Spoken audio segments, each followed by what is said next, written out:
everything I read this month was about death and grief and someone dying or someone killing someone.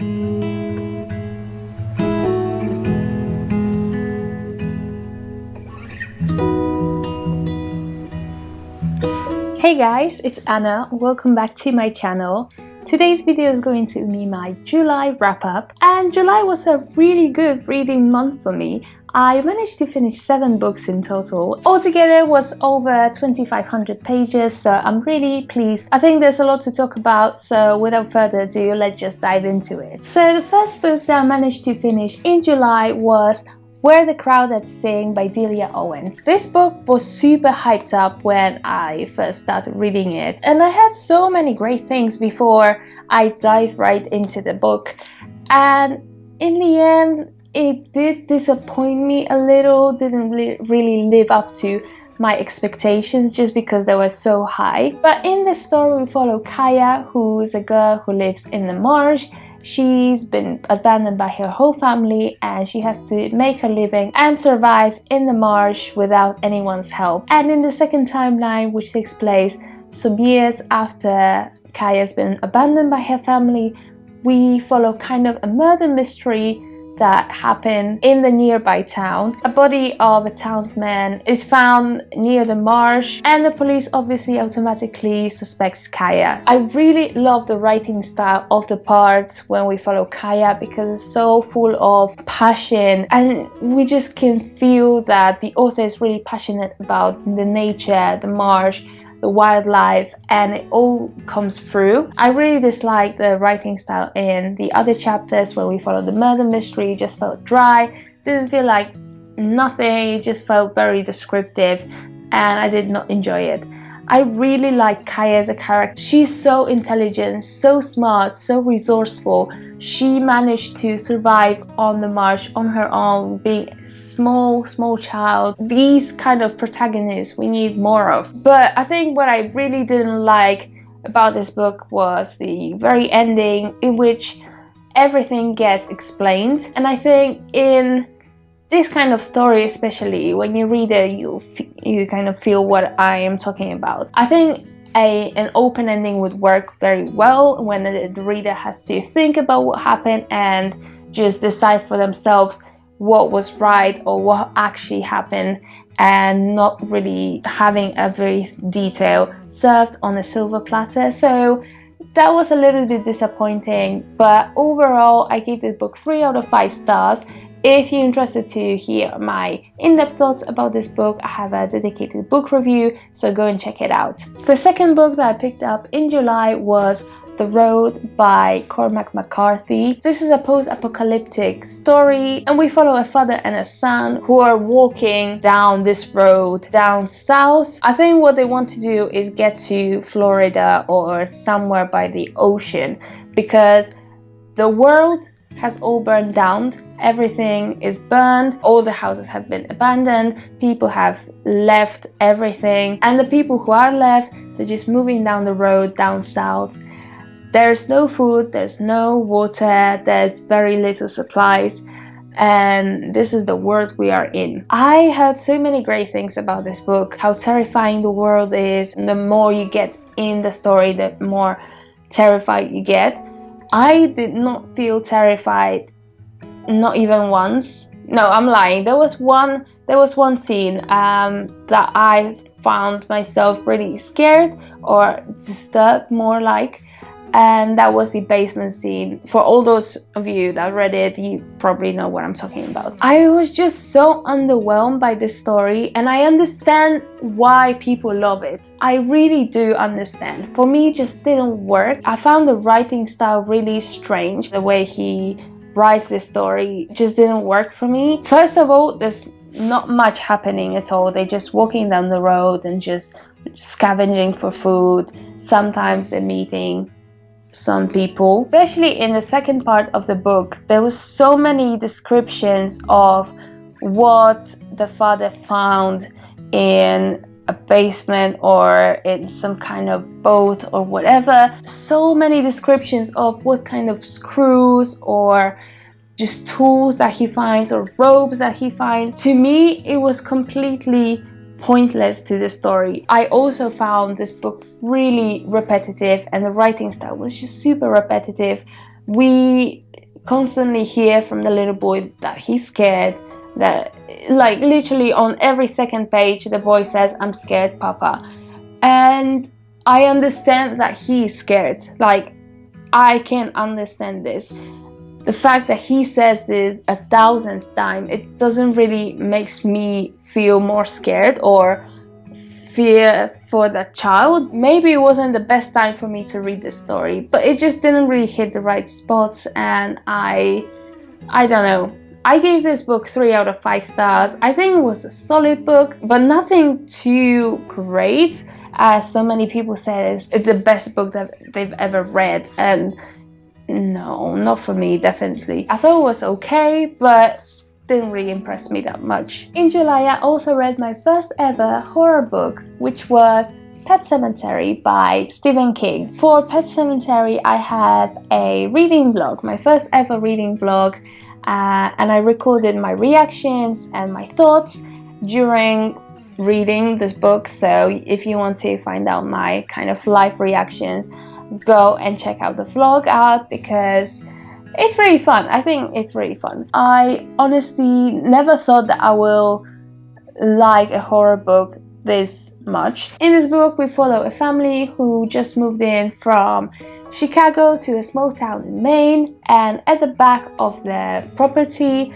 in the forest or on a mountain, there is a pet cemetery where kids used to and still do bury their pets in, and that's essentially all you need to know. I don't want to say anything else, because I think the less you know about the story, the more you're gonna enjoy it and the more it's gonna hit you. I don't think the horror elements were so prominent. I just don't think there was a lot of like real standard horror elements to it. There was some bits, but it wasn't that scary. If you think that you can't handle scary bits, it's not that bad in this story. What really scared the shit out of me was what it did to me and to my brain after I finished reading it, because this book sticks with you, and the fear that it ignites in you keeps growing the more you think about the book.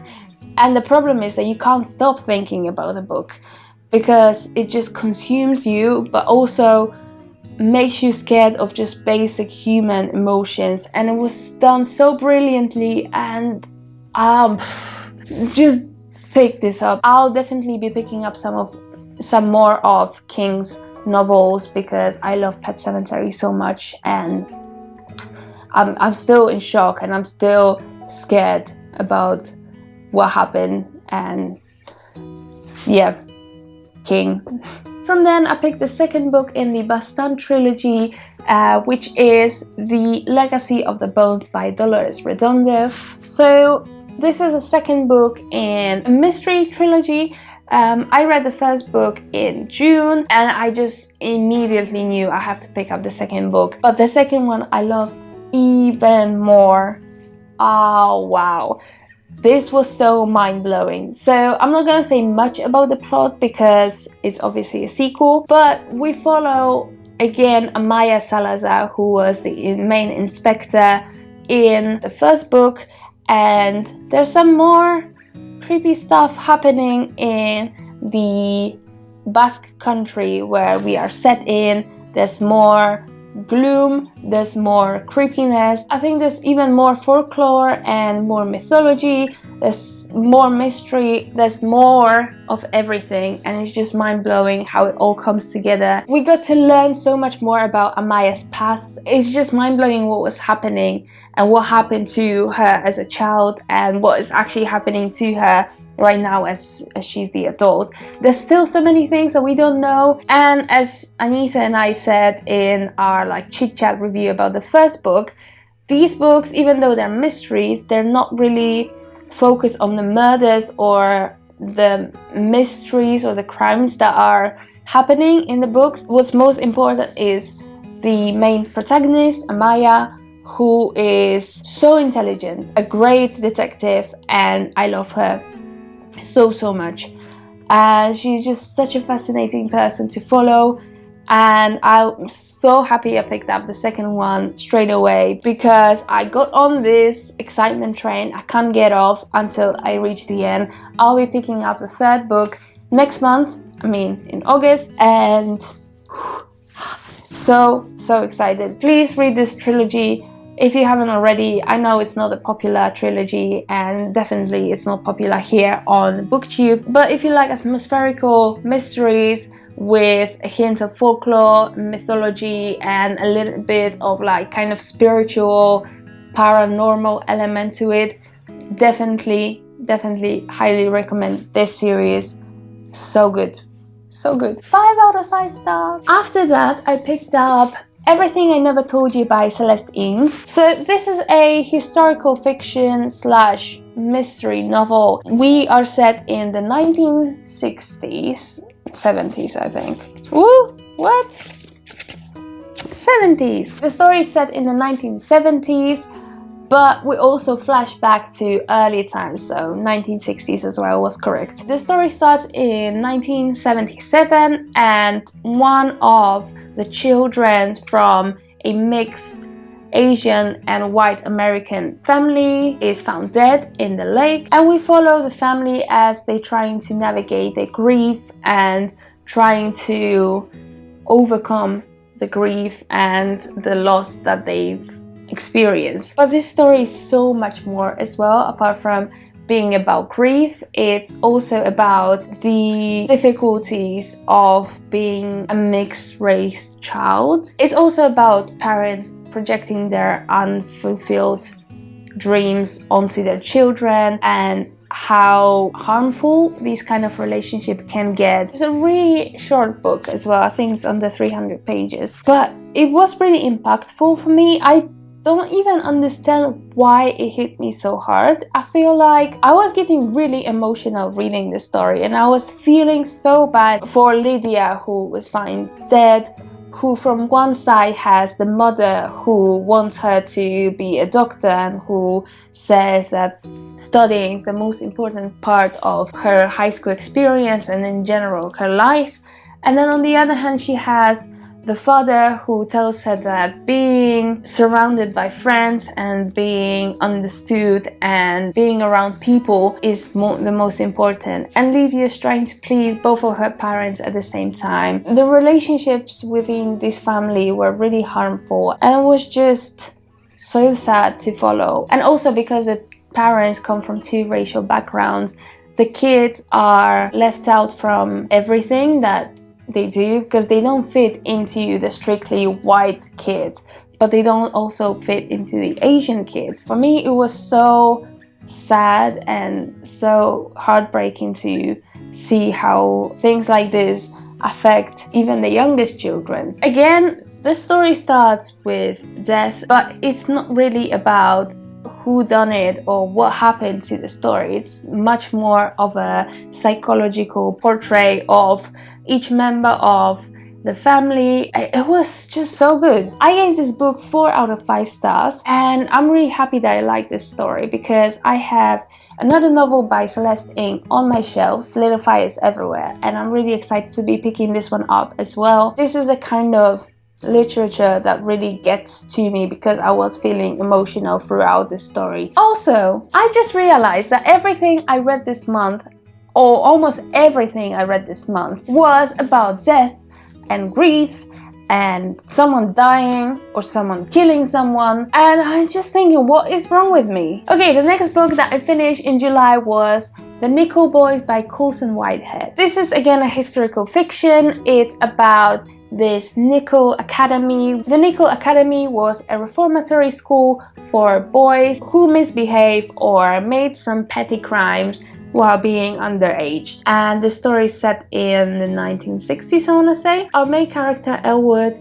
he's a really good student, he's a smart boy, he's a good person, he doesn't do anything bad because that's how he's been raised by his grandma. Elwood is a black boy, so obviously in the 1960s, in the south of America, he's mistreated. Obviously, he's not given the same opportunities. So when his teacher tells him that he may be able to get into college to further his education, he's over the moon and he's going for sort of an open day. And then on the way there, there's some big misunderstanding and he's been accused of stealing a car, and because of his skin color, he's automatically put into this reformatory school without any sort of explanation or anything. So we are following Elwood in this reformatory school, which is a horrible place. Horrible things happen in there. There's